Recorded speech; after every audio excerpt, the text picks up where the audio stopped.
It's a The pleasure room discussing was this important electric, topic with you today. a kind of tense Absolutely, I'm looking stillness forward to that our feels conversation. alive.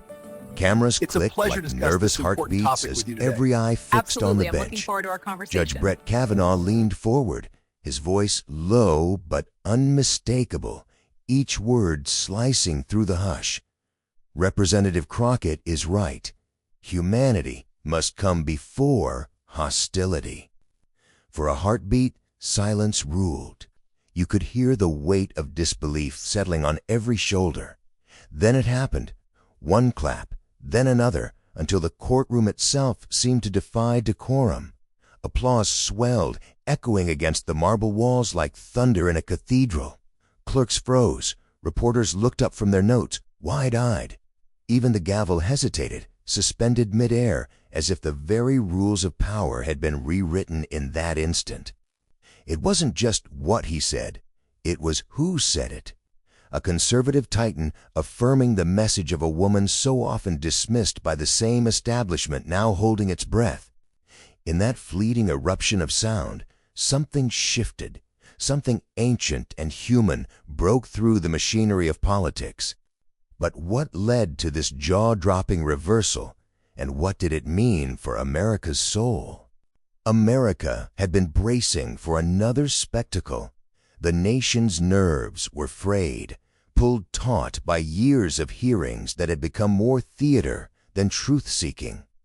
Every session seemed scripted for outrage, every headline another spark, tossed into an already burning divide. Viewers no longer tuned in for clarity, they came for combat.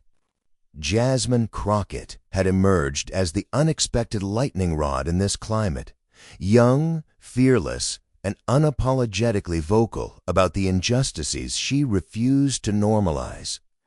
Her words carried the cadence of lived experience, and her presence, unbothered, poised, challenged the old power dynamics of the room. To some, she was a rising symbol of defiance. To others, a disruption they couldn't control. Across that divide sat Brett Kavanaugh, still marked by the controversies that once defined him. To many, he represented the establishment's granite face, stoic, unmoved, impervious to the noise. To others, he was a man seeking to reclaim dignity after years under the nation's microscope.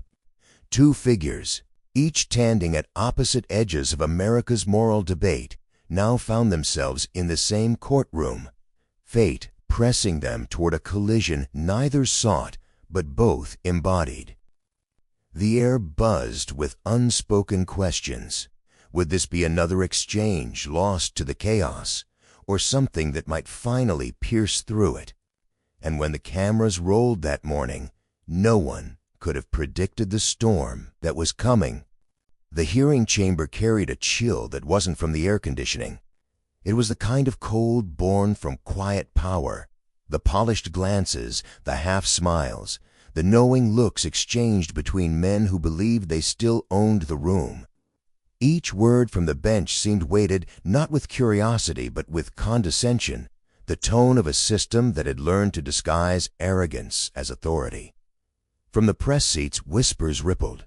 Commentators leaned into their microphones, already scripting their narratives. She'll overstep, she'll lose her composure, she's playing to the cameras. To them, Jasmine Crockett wasn't a congresswoman on a mission. She was a spectacle waiting to confirm their bias.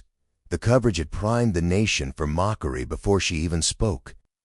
Every question she posed, every steady gaze she held, was met with interruptions that felt less like procedural clarifications and more like warnings. Know your place. The subtle rhythm of disrespect echoed in the pacing, the over-explained rebuttals, the dismissive "thank you, Congresswoman" that dripped with performative patience. Behind her, aides exchanged uneasy glances. Even they could sense the quiet hostility curling beneath the surface. But Crockett sat unflinching. She had faced colder rooms than this, rooms where her presence alone was treated like an intrusion. Each pause in her voice became a statement of control. The cameras caught it, the difference between someone tolerated and someone unshaken. And as the panel members exchanged those quiet, self-satisfied smirks, the story they were writing in their heads was clear. She'd crack, she'd stumble, she'd fit the role they needed her to play. The hierarchy of tone, posture, and pedigree was still at work, keeping its grip on every syllable uttered in that space. But Jasmine wasn't there to perform. She was there to remind them of humanity itself. Jasmine Crockett's story didn't begin in the marble halls of Washington, but in the wide-open heat of Texas, where the horizon stretched as far as a young girl's sense of justice. She grew up watching people work hard and still be told they hadn't earned enough. The lessons came quietly, at church picnics, in school hallways, in her mother's tired eyes after a long day. Fairness wasn't theoretical where she came from, it was survival. As a law student, she learned that power often speaks in polished sentences, while injustice hides in fine print.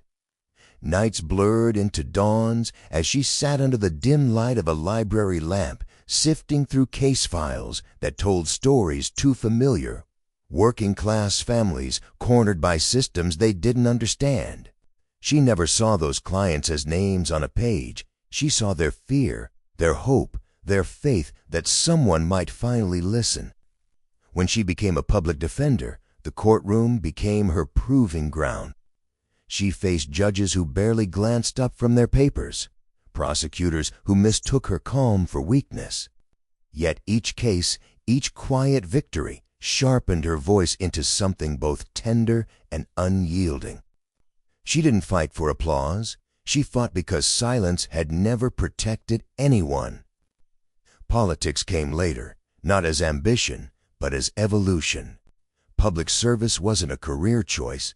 It was the only way to keep defending people on a scale that mattered. The Capitol steps felt heavier beneath her feet than any courtroom floor, but she carried the same fire with her, empathy as armor, truth as compass. She spoke in plain words that reached beyond the cameras, words that didn't just call out hypocrisy, but dared to remind America of its own promises. Her defiance was never about rebellion, it was about remembrance. And as she took her seat that day, surrounded by marble, microphones, and men who had already decided who she was, Jasmine Crockett had no idea that even her sharpest critics were about to see her differently. The clash began not with shouting, but with precision. Jasmine Crockett's voice cut cleanly through the air, every syllable deliberate, every pause intentional. She wasn't grandstanding, she was dissecting. One by one she laid out the contradictions in the room, how decorum was demanded only when power was challenged, how civility became a shield for those who'd long abandoned it. Her tone was steady, but her words carried the quiet burn of someone done asking for permission to be heard. A ripple moved through the chamber. Eyebrows lifted, papers shuffled. The gavel struck once, sharp and impatient, but it didn't break her rhythm. She pressed on, unbothered, her eyes fixed not on the judge's expression, but on the principle itself. If fairness is conditional, then it isn't fairness at all. The sentence hung there like a live wire. Kavanaugh shifted slightly, his pen pausing mid-note. His tone when it came was measured, calm, almost mechanical. "Congresswoman, we must maintain respect for this institution." His words were tidy, restrained, a reminder of hierarchy. But Crockett didn't flinch. "Respect," she replied, "isn't lost when truth enters the room. It's proven." The exchange drew invisible lines through the chamber. Supporters leaned forward, skeptics folded their arms, the energy palpable between them, two opposing forces, conviction against caution, truth-telling against control. Every retort, every breath seemed amplified by the tension of what it represented, an old system meeting the new conscience of the nation. And then, in a moment that felt frozen in time, he said the words that would echo across the nation. The pause lasted longer than anyone expected. It wasn't silence, it was suspension. the kind that makes time stretch and air feel heavier. Judge Kavanaugh's eyes lifted from his notes, his pen resting against the paper like a flag of truce. For once the courtroom's ritual rhythm broke. No interruptions, no rustle of impatience, just the faint hum of cameras and the heartbeat of anticipation. Crockett sat still, posture unbroken, gaze unwavering. The words she'd spoken moments ago about fairness, about respect, about humanity, still hovered between them like smoke that refused to dissipate. The nation, watching through screens, waited for the familiar rebuttal, the practiced deflection. But instead, Kavanaugh leaned into his microphone, exhaled softly, and began to speak. "Congresswoman Crockett," he said, his tone even, almost cautious, "I want to note something before we continue." A murmur rippled through the crowd. Every journalist raised their head, every clerk froze mid-keystroke. He paused again, searching for the right phrasing. "In this room," he continued, "we often talk about law as if it exists apart from people. But the truth is, justice means nothing if it isn't rooted in compassion." A sound caught in someone's throat, a gasp, maybe disbelief. Cameras zoomed in as he went on, the slightest flicker of vulnerability crossing his face. "Representative Crockett is right. Humanity must come before hostility. That principle," he said, looking directly at her, "should never be controversial." For a moment, no one moved. The statement landed like an earthquake muffled by reverence. Crockett blinked once, as if verifying what she'd heard. Behind her, aides exchanged stunned glances. A reporter dropped a pen. Even the gavel, mid-air in the clerk's hand, hesitated, unsure whether to enforce order or applaud. Then, from the gallery, a single pair of hands began to clap. It was timid at first, quickly shushed by instinct. Protocol forbade outbursts, but something deeper than decorum took over. One clap became two, then five, then the whole room, applause swelling like a wave breaking through the dam of tradition. It wasn't chaos, it was release. The sound filled every corner of the chamber, reverberating off marble and wood, wrapping itself around the stunned faces of those who had come expecting confrontation, not reconciliation. Crockett's composure flickered for the briefest second. Her eyes softened, her lips parting into a faint, incredulous smile. She didn't gloat, she didn't bow her head, she simply breathed. Kavanaugh raised a hand, not to stop the applause, but to steady it, his voice rising once more, calm, deliberate, almost confessional. "Humanity," he said, "isn't a partisan issue. It's a moral one." Those words landed differently. They didn't feel like rhetoric. They felt like surrender, or perhaps redemption. For a man so often defined by stoicism, this was a rare glimpse of reflection. And for Crockett, it wasn't validation she sought. It was proof that the truth, when spoken with conviction, can pierce even the thickest armor of indifference. Journalists scrambled, fingers flying across keyboards. Tweets fired into the ether. Did Kavanaugh just agree with Crockett? This is history. The applause you hear is America exhaling. Clips spread within minutes, captions already framing the moment as a shift in tone, a breach in the wall. Inside the chamber, however, it was quieter now. The applause had faded, leaving behind a hum of something new. Respect, maybe, or the awareness that they had all witnessed something that didn't fit the script. Kavanaugh straightened in his chair, his face composed again, but his eyes gave him away. He looked not like a man bested, but like one reminded. Crockett nodded once, acknowledging the gravity of what had passed between them, an unspoken understanding that justice, in its truest form, belongs to everyone brave enough to humanize it. For a fleeting instant, ideological lines blurred. The courtroom wasn't red or blue, left or right. It was human. And outside those walls, millions who had long stopped believing in such moments felt something stir again. But this wasn't the end. It was the beginning of a ripple that shook political walls far beyond the courtroom. By nightfall, the clip had spread like wildfire.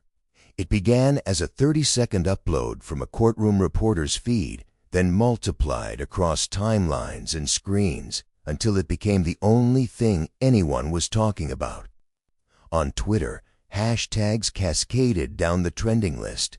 Hashtag Humanity First, hashtag Crockett Moment, hashtag Kavanaugh Shift.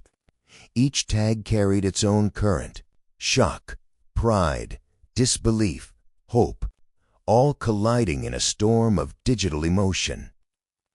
Cable networks round the footage on loop, their anchors stumbling to describe what they were seeing. Unexpected, one murmured. Historic, said another. The usual pundits, seasoned in cynicism, found themselves momentarily speechless. On talk shows, conservative analysts called it a rare instance of grace. Progressives called it a reminder that empathy still has a place in power. Then came the chorus. TikTok stitched Crockett's words with slow-motion applause, captions reading, "This is what leadership looks like." YouTube reactors wiped away tears midstream, whispering that maybe, just maybe, America hadn't forgotten how to listen. Op-eds appeared before dawn. A courtroom breaks its own silence. When justice chose humanity. Crockett and Kavanaugh, an unlikely mirror. Even those searching for spins struggled to bend the narrative. The moment was too human, too unscripted, too unalloyed with the usual tribal logic. It was a rare flash of unity in a nation addicted to division. In classrooms, professors replayed the exchange as proof that tone can change history. On the streets, strangers quoted the line that had become a mantra: "Humanity isn't a partisan issue, it's a moral one." For a few hours, social media felt less like a battlefield and more like a choir. Across feeds and comment threads, one sentiment echoed again and again: maybe dignity could still win the room. But the true meaning of this moment went deeper than the applause. When the noise finally faded and the comment threads quieted, what lingered wasn't the applause. It was the echo of a deeper truth. For a brief, shining moment, a courtroom had become a mirror for America's conscience. It wasn't about ideology or victory. It was about the fragile possibility that compassion could still move power, that humanity could still matter in a system that often forgets it. Jasmine Crockett's words, once a challenge, had become a refrain whispered across the country. Students quoted her in classrooms. Ministers wove her message into sermons. Families at dinner tables repeated the phrase that transcended politics: empathy is not weakness. That simple truth reminded people that justice is not a weapon to be wielded, but a promise to be kept. Even those who disagreed with her found themselves pausing, reconsidering what leadership could mean. And perhaps that was the quiet victory, the shift from spectacle to reflection, from accusation to awareness. Crockett's calm defiance and Kavanaugh's acknowledgement had, for once, turned confrontation into communion. The moment reminded America that progress isn't born from dominance, but from dignity, the kind that listens, that concedes, that dares to feel. When dignity becomes our loudest argument, we all win. But how many more voices will it take before compassion becomes policy? The headline told the story, but the truth reached further. Judge Kavanaugh affirms Jasmine Crockett's message on humanity, and applause fills the courtroom. It wasn't just a moment of agreement.